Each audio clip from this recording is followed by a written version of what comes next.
How's it going, everybody? Welcome to Cape Snakes. My name is Maddie. Today we are going to build a hatchling ball python rack. I got Freedom Breeder tubs. These are FB10s. For the rack itself, I'm going to do 2 wide, so just like that. And I'm building two separate racks, just because of really no reason. I think it will work out better in my favor, just because I do want a quarantine rack. So one will be in my room for new ball pythons coming in, and the other one will be in the actual reptile room. So let's get started on that. I'm using 1/2-inch PVC sheets. I got 1 sheet, should be enough for 2 5-tier racks. So in total, I'll be able to fit 10 tubs per rack, which for right now is more than enough because I only have right now 2 baby ball pythons. I got a 3rd one on the way. Shout out to Morph Jungle. I found him on Morph Market. I won't say what I got yet because I don't know when these videos are uploading, if it's going to be after or before. It's most likely going to be after, but I will film me building these racks and kind of walk you through what I do. Once again, preparing for the 2021 breeding season, my first breeding season ever. I know absolutely nothing about it. I've been doing tons and tons of research. I've been listening to MJ Exotics Cartel's podcast, Trap Talk Sessions. Also been listening to my channel, my content by Mutation Creations, Billy. So I've been just trying to gather in as much information as possible, watching videos, blah blah blah blah blah. So I don't know anything about breeding ball pythons, but I do know a lot about building stuff. I've built many things. So from racks to custom enclosures to fish tank stuff, you know. So I've been building for about, let's see, I'm 21 now, about to be 22, since I was 18, so quick math, 3 years, 4 years, something like that. Big enclosures, small enclosures, you name it, I've built it pretty much. So yeah, follow along with me. So I am using the FB7, that's not FB7, FB10s. I am doing 2 wide. So 2 wide, it is 18.5. So, but I'm gonna do 18 3/4 because I want some wiggle room in between. So that would theoretically give me an 1/8 inch on each side.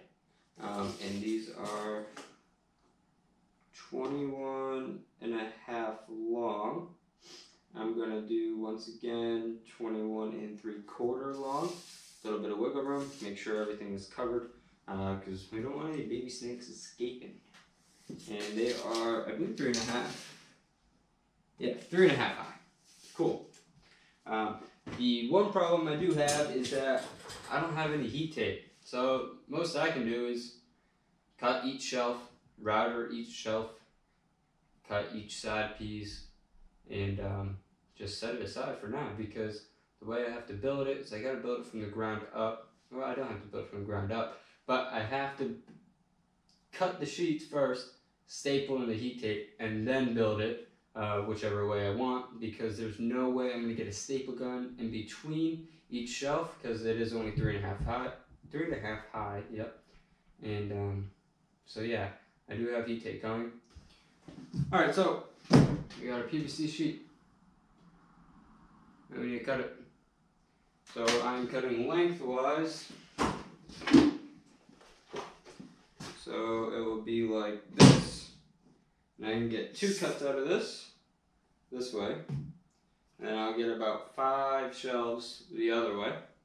I got my handy dandy jig, because I can't cut in a straight line freehand for the life of me, and this makes it so much easier.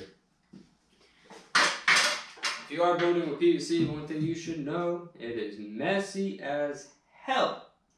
I mean messy. I come out looking like a snowman after working with this stuff.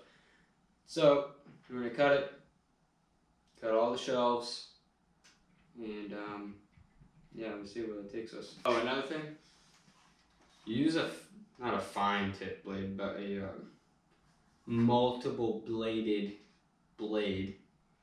This is a 62 something blade.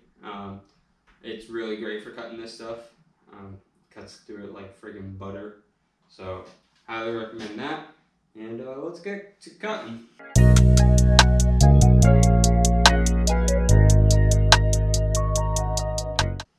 So that's one cut. Absolutely perfect. Time to cut the second long cut, and then we can get to cutting the shelves. Nice thing about this jig, once you set it, you can forget it. Because it's going to be the same, as long as you know, keep it straight.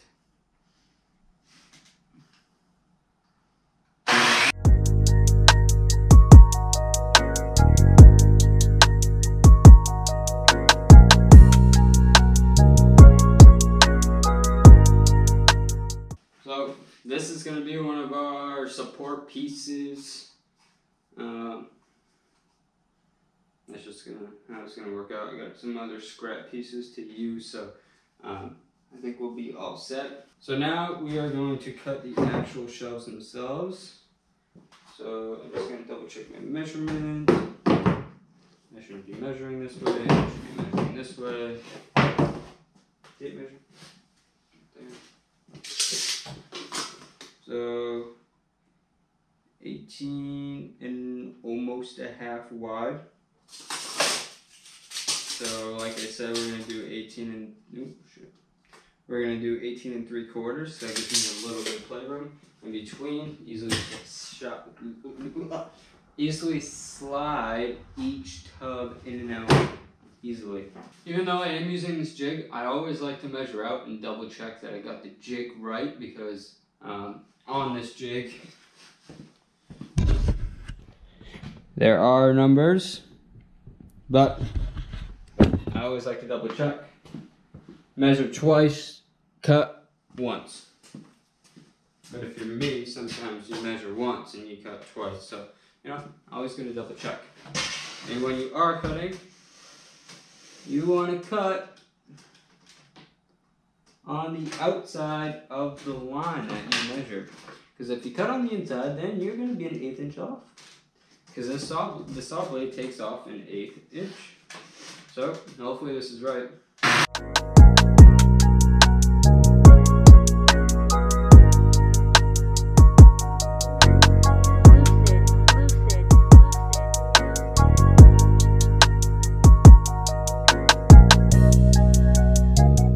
I'm just gonna cut this piece on my table saw.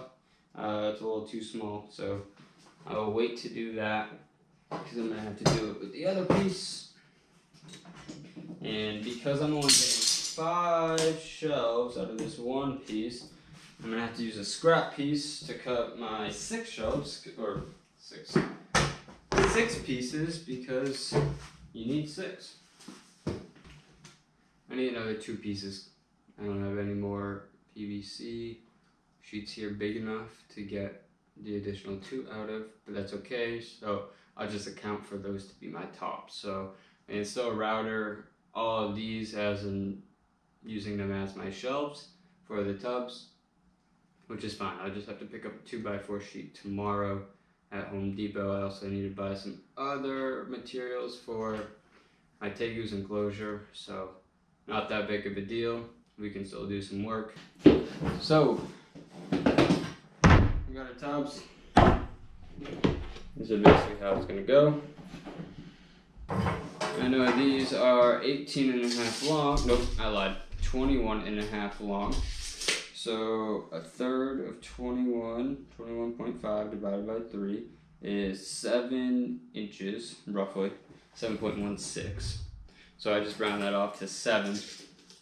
What I'm gonna do, so we're gonna measure off 7. So 7's right here. I don't know if you can see that. 7's right here, and we're gonna go backwards. We're not gonna go forwards, because then that would just be in the middle of the tub. So, and then it will end at 4. Obviously, the bottom is not a full 18 or 21 and a half long. So realistically, it's gonna be it will be in the third of it. I'm thinking about doing it a little bit farther back, probably about 6. So then it looks like there's about, let's see, so 6 would be here, 3-inch would end about here. So yeah, maybe just do it at 1 inch. Well, how long is this? Let's do the bottom. The bottom is roughly 19 and a half. So 19.5 divided by 3 is 6.5. So I think we'll go with 6. It is belly heat, so what I like to do is, because we're ordering 3-inch, I always like to give myself an 1/8 inch. So, well, an 1/8 inch. So it'll be 3 inches and an 1/8 for the actual channel itself. That's what I did on the adult breeding ball python rack, because I know there are some variances in between, whether it be a true 3-inch or 3 and 1/16. So I'd rather be on the safe side because I don't have the actual heat tape with me. And if I have to go back and make it a little bit bigger, it's not a big deal. I'd rather not, but I think we'll be fine. There has to be an 1/8 inch air gap between the heat tape and the actual tub for proper ventilation and airflow. So I got a scrap piece right here.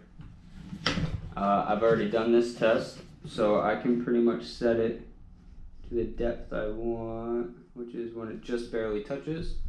And then there's a little bit over, that's okay. It's a little bit too much, but you want to try to get it exact as possible. And I'm going to do a test. So that is perfect. And if you haven't thought this stuff is messy yet, you're definitely going to think that, because after this I will be looking like a snowman. We have, let's see, 10 shelves to do, right?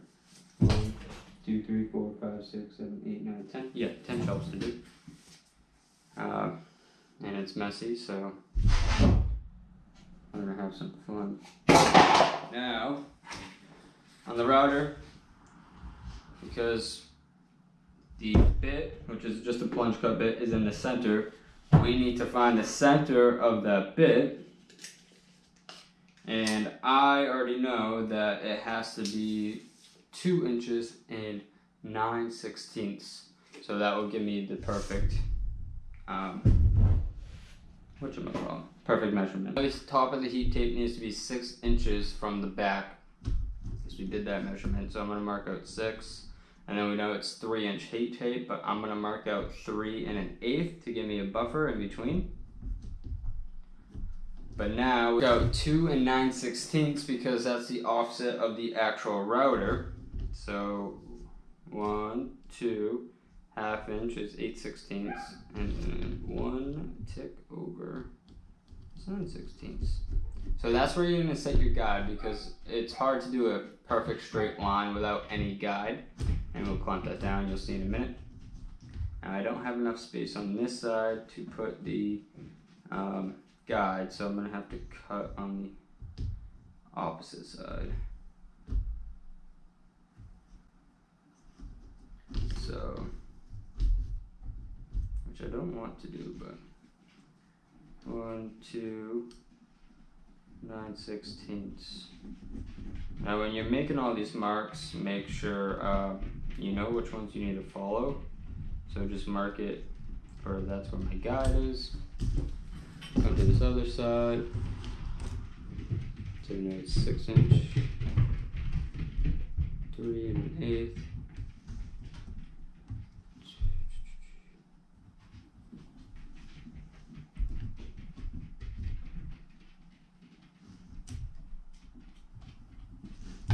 So that's my guide. I got everyone marked out where it needs to be. I got my straight guide. Now the last thing I'm going to do before I actually router is measure from my straight guide just to make sure it is perfect. This side is perfect. If you're a little off, that's okay, but you know, you don't want to be. You want to try to make it as perfect as possible.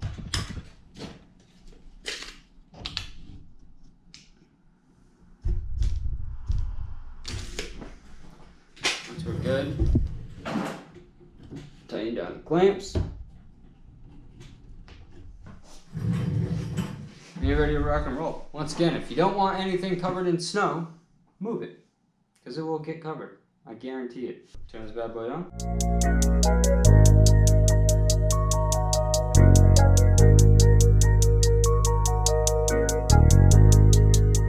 So I'm gonna do this for every single one on both sides with the straight guide, and then I'm gonna come back around on every single one and actually get rid of the middle pieces now that I know where it has to be.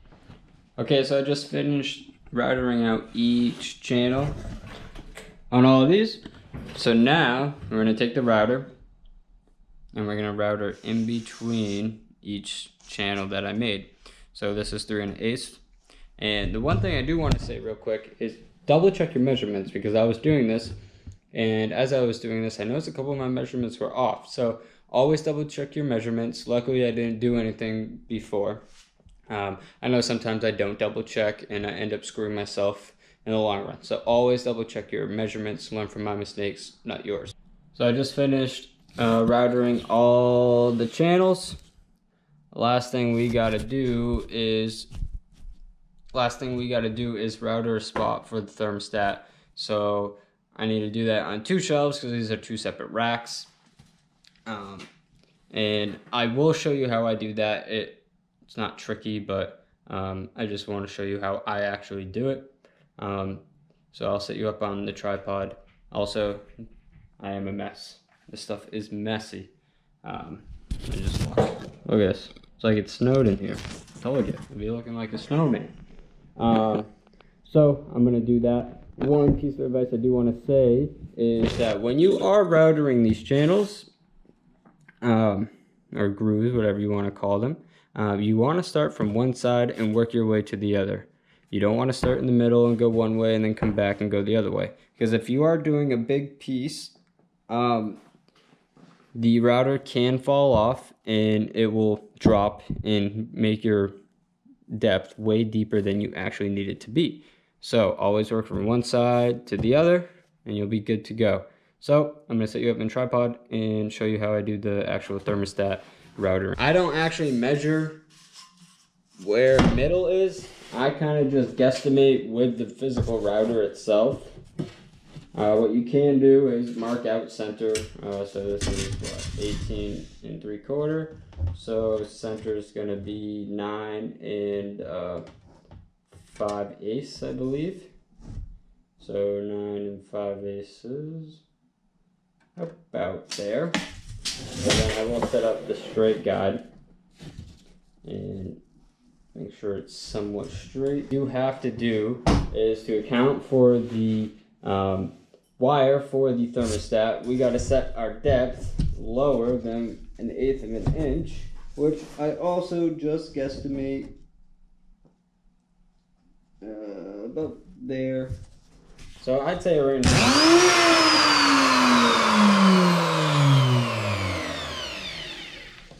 Apparently that's our depth. Be careful. I'd say about 1/4 inch is fair enough. So we got our straight edge set, and we will go at it.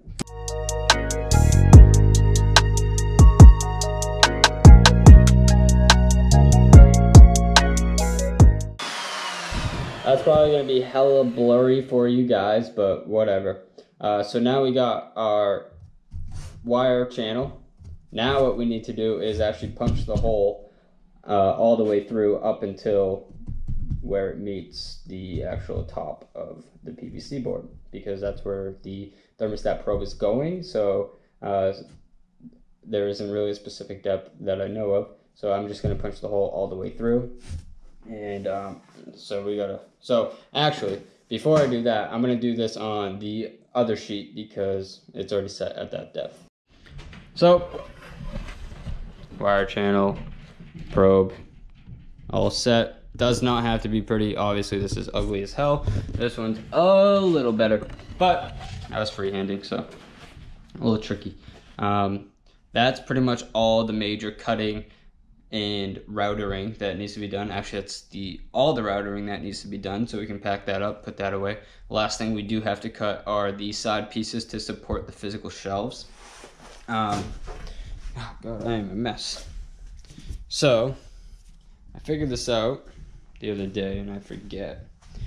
So I'm using a 1/8 inch piece of acrylic for my spacer in between the first tub and the next tub for the shelf spacing. So we know the tub height is 3.5 inches, and then the plus an 1/8 inch, that makes it 3 5/8, so 3.625. So for each shelf, it's going to be 3.625. 5 shelves times 5 is 18.125. You have to add up the thickness of each PVC shelf. So you got 6 shelves. So plus 6 times 0.5. That equals 3 inches. So your total height is 21 1/8. What I'm going to do is I'm going to make it a inch bigger, so it's going to be 22.125. That way I have ample airflow going underneath the very first shelf, so it's not just sitting on, whether it be a cold floor, if it's sitting on the floor. So I want plenty of ventilation going through there and throughout the rack. Now we need to figure out our width. So what I did on the last rack was the adult python. Is I measured this spacing right here. So this is 3 7/8, or not 3 7/8, 2 7/8. So, but I'm gonna make it 2 inches. That way, no, I'm gonna make it 2.5 inches. That way, there's plenty of room between the channel and the side piece. So 2 inches. This is 21.5 inches long per se. So we're gonna do 1 on the side, or 1 on the end, 1 on the other end, and probably 1 in the middle, and then 2 on the back, so there's something that the back can press up, the tub can butt up against, so it won't, slide out the back. So we need a total of 1, 2, 3, 8 pieces, 2 inch by 22.125 tall. So I have plenty of leftover scraps to do this with, luckily. I hope. We'll find out. If not, that's okay. Oh, you know what? I got that big cutoff piece that I saved. I don't know how many I get, but we'll find out. Well, guys, I got all of the side pieces, support pieces, whatever you want to call them, cut. 16 in total, because 2 racks, 8 per rack, so 16. I was lucky enough to scrounge up all my scraps. I basically used up every single scrap I have. I have one actual chunk of scrap left. That's a mess up from earlier. But now all I have to buy is one more sheet of 4x2 sheet of PVC board, and just cut that to the shelf dimensions. And that's pretty much all we can do for now until I get the heat tape. So, like I said, heat tape's coming next week sometime, hopefully early next week, so I can get this thing built and done. I'm ready to go for the new ball python that I'm getting in next week. If not, I have a backup plan, so it wouldn't be the end of the world. I would just rather get this up and running before that. I might try to get a Herpstat or a VE Electronics thermostat in before that time. I highly doubt that will happen, but I have a couple extra thermostats that I can use. And so, yeah, let's go take a look at the adult ball python rack real quick.